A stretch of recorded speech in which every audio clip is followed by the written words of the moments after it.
Hello and welcome to a brand new episode of the Totally Indian Football Show. I'm your host Siju, and I am really happy once again to bring you this episode. And I have with me a gentleman all the way joining us from UK, and he's a coach. But I will also ask him. He's also a coach educator, and he also dons many other hats and many other roles. I will let him introduce himself. So Simon Millington is my guest on the show. Thank you so much, Coach, and welcome to the podcast. Thank you, Siju. It's lovely to be on the podcast. I've been enjoying listening to previous episodes recently. Thank you. That means a lot. I'm sure you're one of those listeners all the way tuning into our show from UK, which gives us immense pleasure. And finally, having to host you, it's wonderful. And I look forward to this episode.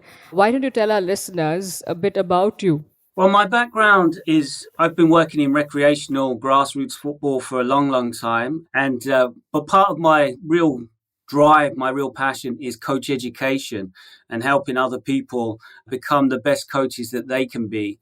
So I worked for the Football Association in England for the last 8 years. I was made redundant in the pandemic, unfortunately, but I still tutor the UEFA C and the UEFA B courses in Kent, where I live. So my background is in that. And additionally, alongside that, I also tutor mental health first aid courses through MHFA England, which is another organisation who are licensed around the world to deliver these courses, because it's very important to me that we, as coaches, try to not only teach people how to play football and understand the rules of the game, but also consider their well-being and how we can start to protect them. So I've been coaching for over 28 years now. Seems like a long time, at a variety of different levels. But mainly, I really enjoy grassroots football because I think it's amazing when you see the young people really get the benefit of experienced coaches working with them and helping guide them to become better. And I've also worked for some professional football clubs within their charitable foundations. So Fulham Football Club and Portsmouth Football Club. I worked for them for several years. And also using the power of sport to help people, come away from situations like crime or, poor education, to get involved in football, become coaches and start to help people in their communities to become better. Right, I think that's like a wealth of knowledge that you're bringing into our episode and into our show. So we're going to touch one by one, slowly and going with the episode, because I'm going to start with, you mentioned how you spend most of your time in the grassroots football, and that is something that Indian football is also putting much emphasis right now at this point. So what is grassroots football to you, and why should be, we all of us or whoever's in the sport pay enough attention to this aspect of the football pathway? This is where everyone starts. Our very first experiences are playing for a team local to where we live in England, usually. And the infrastructure here is, huge in relation to grassroots football. Everyone plays for a grassroots football team, and they all need coaches. And they need the parental support to make sure that the children get to the games, get to training, and make sure. So across the whole of England and the UK, we have thousands and thousands of teams where young people will meet every Saturday or Sunday and play games against other teams in their local area. And they'll be in a variety of different leagues. So sometimes the very best players have to play at the top, otherwise they don't get the challenge point right. But that doesn't mean that no one else can take part. They'll find the right level for them and play against like-minded players who might just be there for the fun of it. So my background in that has been coaching teams within that level, but also helping coaches at that level make the experience for their players the best it can be. So, I'm 49 now. So when I started playing, the coaching wasn't amazing. Yeah, so sometimes children wouldn't get to play. They would shout and scream at the children. And that's not to say that doesn't still happen. But it's about trying to educate people to say, is this the best method that we could employ to help our young people, become even better? So having played at that level and, enjoyed going to cup finals and winning leagues and things like that, and then coaching at that level is really, really enjoyable. When I first got into coaching, I wanted to work in professional football. But at that time, when I was 21, it was very difficult for someone who hadn't played professional football to break in because the market was very much it's for people who've played at the elite level and they will get the jobs. And so people would say to you, oh, unfortunately, you don't have the experience to come in.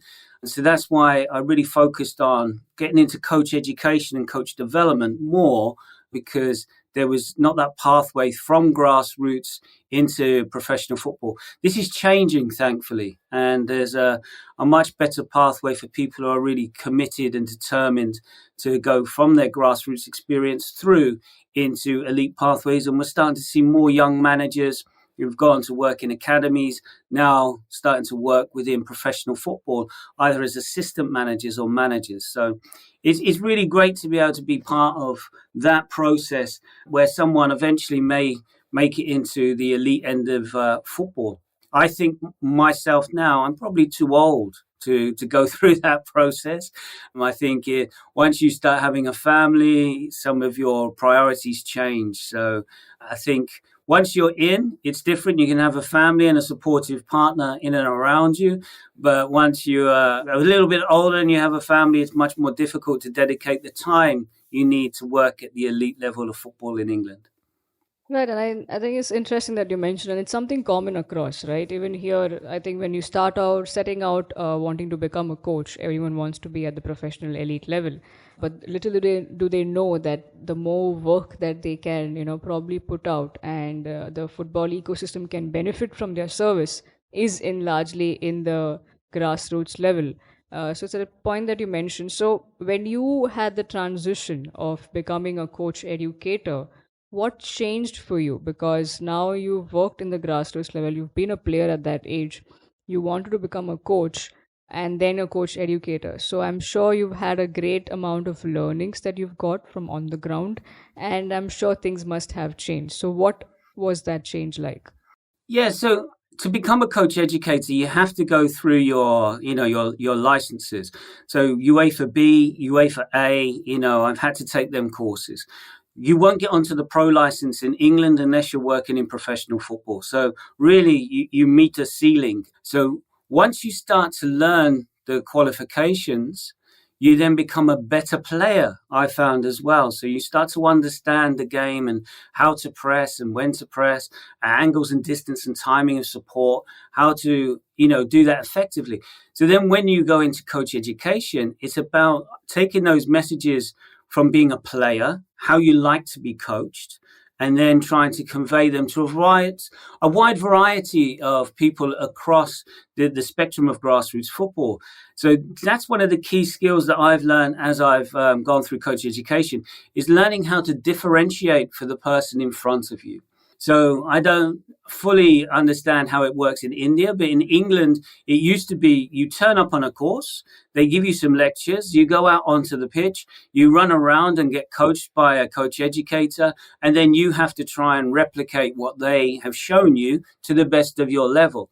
The difference in England over the last, since 2007, I would say, is that's when the youth modules were introduced. It was more a focus on understanding the young person and then designing practices for them and their needs and wants to make sure that you're, assessing them and developing them across the four corners. So the four corners in England, we would say, is technical, tactical, physical, and psychological. You also have social in there, but, sometimes that's really important. In other contexts, it's not as important. Once we started to understand that we need to educate rather than just coach these people, it's like, how do I convey these messages as a teacher, but also as a football coach as well? And I think that has been the important shift for us. I think the English FA have been leading in Europe reality-based learning. So they call reality-based learning where if you were coaching your team, I would come and watch you coach your team in your context. So I can understand the challenges. What size pitch do you use? What are the level of the players? What equipment do you have? What challenges do you face from the administration at that club? What challenges do you face from the parents at that club? And how do you then negotiate that to make sure that you're putting effective sessions on? Now, I'm sure it's very similar in India that most of the people in grassroots football are also parents or coaches of some of the children. So in England, people are doing a full time job, and then they're learning to coach and educate and try and teach their players as best they can. This means that they have a very small amount of time to dedicate to their football, because it's difficult juggling home life, work life, and your football life. So how do we help them understand the key messages? And this is where our coach education system has to be flexible. So at the moment, our current UEFA C, you will go and do some face to face. You will have one-to-one online Zoom meetings. We'll have peer and group discussions to create communities of practice. And then we will go out and do in situ support visits at the end of the course to assess, what is your coaching standard, but you will also get assessed on course in the traditional method as well. So I think the shift has been that the person becomes the curriculum for their course. So, if I was helping you, Siju, it would be, what do you need? What do you want to become a better coach? What can I, as the coach developer, help you achieve? And then it's more of a negotiation, a collaboration around how we help you navigate your course. And then we decide at the end, where is your assessment level? Are you someone who's just passed and you're still got a lot of work to do? Or are you someone who's passed really strongly? And we would convey that in your assessment criteria. So other people who may be looking to employ people will know this candidate is really, really surpassed what's required on the course, where others, based on their time and their availability to commit, might only just pass the qualification. Right. Now, as you mentioned, like there's a lot on the coach educator to kind of assess the participants and the coaches that they are trying to impart knowledge to. Now, this also brings in who self assessment kind of a sort of for the coach educator himself or herself, right? Because who is monitoring them as regards to what are they doing and if they are doing things right or not. So, if I may ask you, with your wealth of experiences of being a coach educator, what are the key characteristics that you would probably emphasize on that a coach educator must have, and they should work on these and it's a must do kind of a thing? A coach educator must be open minded. They must be empathetic to the person's journey and understand that we're all at a different place in development at different times of our development. So we cannot have a one size fits all approach to everyone. Everyone must be like this, because all that happens then is we have copy and paste coaches, and that's not where innovation lies. So we have to look in at someone's experience. So one of the Open University's great courses, which is free online, is a coach developer course. And they touch on Knoll's 6 principles. And these principles are: what experience does the person bring? What do they need? What do they want? What's their motivation? And how do we then support them to achieve that? So as coach educators, we also have to have a teaching element to us to understand, well, I need to understand learning and development as well as the game. So how do I facilitate that in a classroom? So I might connect with you before the course as an induction to find out a little bit more about you as a person. I then might set you a task to bring to that first day. So in the previous courses, it used to be, bring your philosophy. Let's discuss your philosophy when you turn up. And what's your philosophy in relation to how you want your team to try and play, but also how you want to try and help your players learn. Because some people will enjoy a rote way of learning. This is what you must do. But if we want effective decision makers, we have to facilitate more of an explorative, experimental approach where how do you come up with solutions in the moment to then find the right solution as you develop through? Because we know that younger children will make lots more errors in their development journey. But our job is to help them refine that process so they lessen the amount of errors they make as they go through. So a coach developer has to be patient and, understand, it takes time for people to assimilate new information and execute it, but also convey to the person who's being supported it is a journey, it's a process. You never stop learning. I still, I've been coaching 28 years. I've just been coaching a young ladies football team recently. It's giving me new challenges. It's giving me new things to consider about how I support female players differently to how I would support young men. So I think as coach educators, we have to be quality assured ourselves. Someone has to be assessing how we convey our messages and the impact of what we do. Because, what used to happen was very much people were told, this is how you do it. If you don't do it this way, then it's going to, go against you in a negative way. But we understand this isn't conducive to helping people become better. All they become is fearful and they don't want to make mistakes rather than saying, right, okay, let's have a debate about what coach education, what football education is in my different contexts. Because on our courses, you might have someone who works with players who are under 8 years of age, but then also someone working with semi-professional football team who are open age. And you have to try and manage that difference for them to make sure that they both benefit from that course and the education journey they're both on.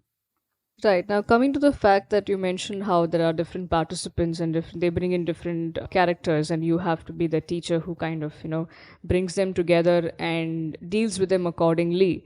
As a coach educator, I think you also have personalities who've been professional players in their formative years who come down, or even if they're pursuing coaching, they still must be playing elsewhere and coming down and doing these licenses. So, I'll come to in a bit with regards to an Indian player, a former India international that you've been a part of as a coach educator. But before that, in general, if I had to ask you, how do you kind of deal with these bigger personalities, bigger names who've played and made on the top? Because I'm sure this is something general everywhere. It becomes difficult for the coach educator, or kind of, to have them as part of all the others who probably have not made it big as players, but they must be good and smart as coaches, right? And at times, they kind of, the former players who now wanting to become coaches get the upper hand just because they've been players. So, how do you kind of deal and assess this situation? So in England, we have two strands of coach education. So we have a grassroots department, which is the department I was part of, and we would support our pro game colleagues. So we have another team who just work within the professional football clubs and support these people who may be thinking about transitioning when their career finishes into coaching. So I've been around professional courses, and again, sometimes I find that these people are absolutely fantastic because they want to actually develop as a coach. And again, if you use that individual, this is for you, this is your journey. My job is not to assess or critique you, is to help you decide your goals and direction and then support in and around that. So sometimes the pro game team, which is the people who will go into professional football clubs, they work predominantly with these professional footballers. When I was going through my own coaching journey, I was on professional football coach courses. So back then, you would see the professional players who are transitioning in. And I've been fortunate that I've never met anyone who was arrogant and thought that they deserved a different pathway to other people. Usually they came down, they wanted to work hard, they wanted to, work with other people. And, they also benefited from working alongside other people who had a different skill set because, they could show you what football looks like at the elite end, and they could share anecdotes around what it's like playing in front of thousands and thousands of people, but they don't fully understand at that start of their journey how to convey their messages effectively to other people. So if you can share some teaching techniques that might be of use to them as they go through, I think that is, a massive benefit for them. When I have had big characters, because you don't have to have played elite level football, you could have been a semi-professional footballer and you have a big character. It is about just helping them recognize that just because they have a certain skill set, it doesn't mean that they're better than anybody else. Yeah, I'm sure you would have understood this through your career that we all have something to add value to. We all have something that we can bring to the table. And it's to be conscious of that. But that's where you have to learn to park your ego and go, you know what? My ego helps me, obviously, to drive me forward and motivate me to achieve, but it shouldn't be to the detriment of other people in and around you. And I think it's coming with that mentality of, well, how do I try and be as inclusive as possible? So one of my jobs, previously was working as a youth worker, and it's key that we do that. Right, I think that was some great insight there. And now we're coming to, probably I'm sure this also would excite the listeners of our show because you had this former India international Jules Alberto, who you've had an opportunity to probably train under you and be his coach educator. So if you can tell us something about him, because to be honest, my generation or even probably a generation a little older than me did not get to see him play, and but I do share a good rapport with him now. But if you can tell us how was he like, when he was under you, pursuing this license. Yeah, so Jules did his UEFA B license with us. He is one of the most humble people that I've ever met. He is very generous with his time. He's very considered as a coach. He really applies the messages that we share with them, because the course that he did, you have to analyze your players, then you have to design sessions using video analysis, then you have to come up with a 18 game program. So game training to complete your portfolio of evidence. And then you present back to the rest of the class on this. And, he was a very kind person, and he still is. I still speak to Jules now, and he was supported by one of our really most experienced coach educators in England, a man called Keith Bonus, who used to be the Estonian female international manager, and he did a lot for player development in there. So he supported Jules one to one, and worked with him on the grass in his club, and then Jules would be on the course in general with all of us, throughout the 6 month journey he would have taken to do his UEFA B. So we could also benefit from his playing experience when he was involved in the sessions, and we could see, the talent he had for playing football. Even though he's retired, I don't think really good footballers ever lose that talent that they've had. Yeah, so you wouldn't really know that he'd played international football in relation to his ego, because he was very, like I said, kind, empathetic, open minded, would have a conversation with anyone, and really just was like anyone else on the course. He was just very determined to pass the qualification and try and utilize the support that he had from Keith, who, like I say, is one of our expert coach educators. Right, I think I second that absolutely about you mentioning about how kind and humble he is, and I'm sure this would be a good surprise for him having to talk about him and hearing about him from his coach educator. So, coming to the aspect, my final segment before I let you go would be about the mental health part of things, right? And I think how important it is becoming, and how it's also becoming a talking point among different aspects, not just in sports but outside as well. But to ask you for firstly, how probably did you get yourself, saying that no, hey, this is an important aspect. I work in the sports, and this needs to be the talking point. So, how did you get into educating yourself about this, and getting your hands on the course? So, unfortunately, throughout my life, I've known 10 people who've died by suicide. One of them was my father when I was 6, and I lost a very close friend in 2019. And at that time, I was very upset about this. And I thought, why do these people keep doing this? What can we do about it? So I learned an organization called MHFA England. It's an organization that originates actually in Australia. A lady called Betty Kitchener established this organization, which has had 25 licenses around the world. So I learned that actually we can educate people on how to look after themselves better.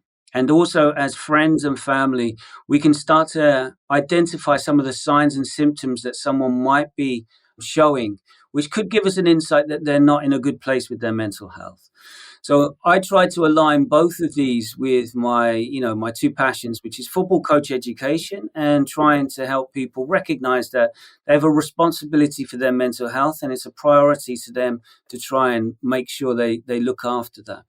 So I've delivered lots of courses for grassroots football coaches in England, especially in Kent, where I live, where it's about trying to share this information with these coaches because they spend a lot of time with young people and they can recognize when change happens to them.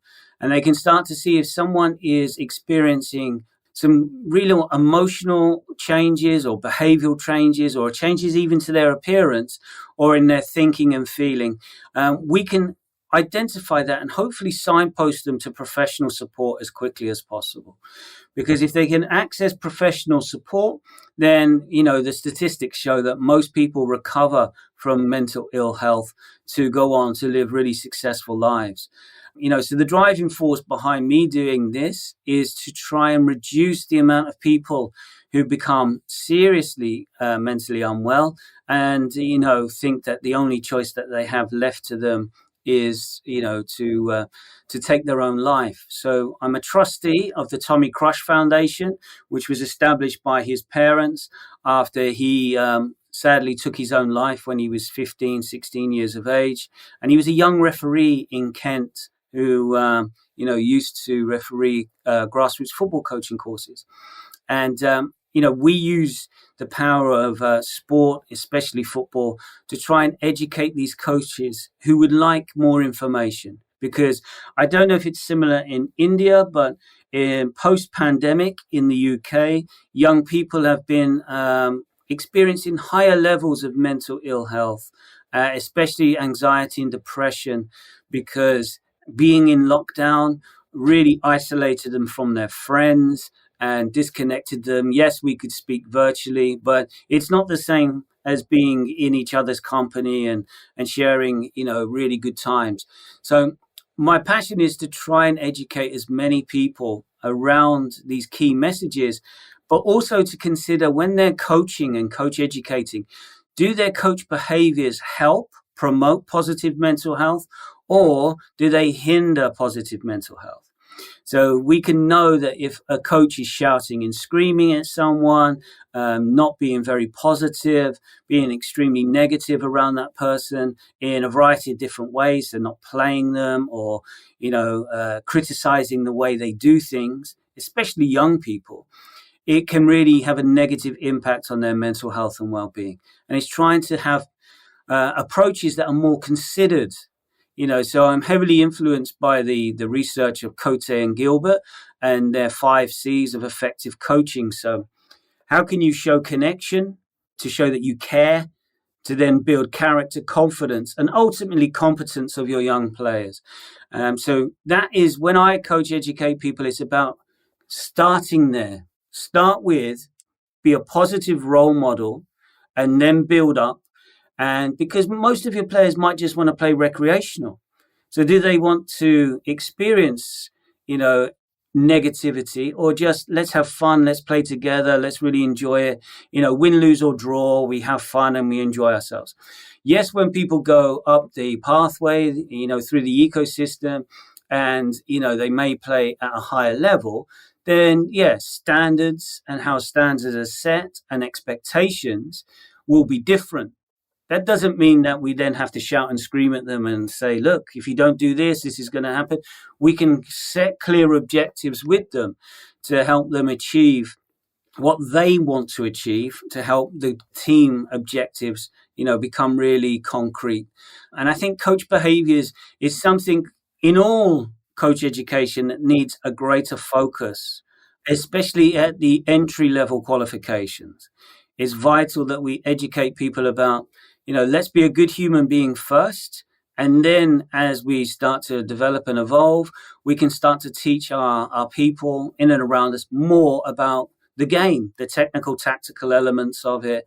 But let's make sure we have an holistic approach to developing people first.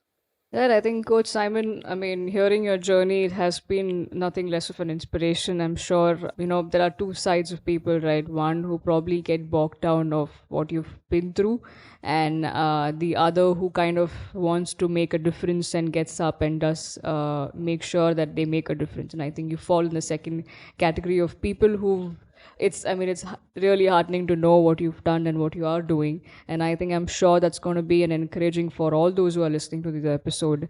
It's definitely something to look forward to and also to work on, and I'm sure, having gone through those experiences yourself and then putting yourself out there, you've also changed as a person, your approach to different things. And I'm sure, because we're talking about looking at players more than just players, they are humans first, looking at coaches and how sensitive they can be. So I think all of this just culminates in helps build someone's character, and just to be kind and be nice to people around you. Thank you so much, Coach. This episode has been nothing less than enriching, I would say, and I'm sure it's been the same for all the listeners who are listening to this. I hope you had fun chatting with me, and Yeah. because I am really leaving this episode with a wealth of knowledge and a great experience.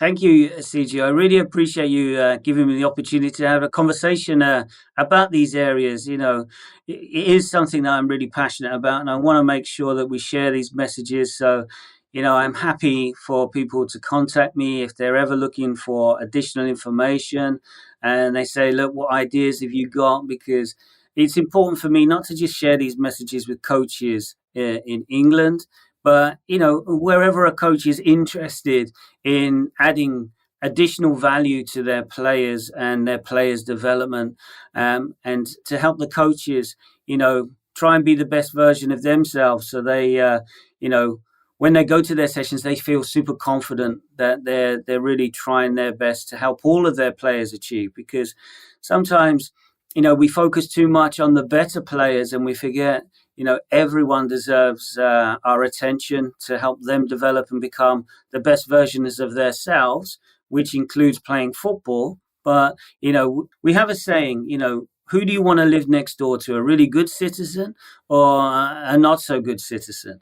And we always want good neighbors. So, how can we as grassroots football coaches influence that and encourage that? So, our neighbors are really supportive and continue this. Once we retire, we've got other people coming through who are passionate about helping others become great people. Yeah, I think that's a great note to end. All striving to be good citizens because we want good people around us. So, thank you once again, Coach Simon. And when the new episodes are out, I kind of tend to share with everyone I know. But this I'm surely going to share with all the coaches and among the coaches network. And I'm sure most of them would want to get in touch with you. So, thank you once again for coming up and sharing your knowledge, your experiences, and being vulnerable at the same time. And really amazing to know what you've been doing. Thank you, Siju. Well, to all the lovely listeners, I hope, just like I've been saying, the new year has kicked in for sure, and we are almost 2 months into it, and we've been getting you some really good episodes because we have some great, interesting guests as well. So I hope you enjoyed this episode. Do share it if you know a coach. Do share it with your coaches if you are aiming to be one. So please get in touch with Simon Millington.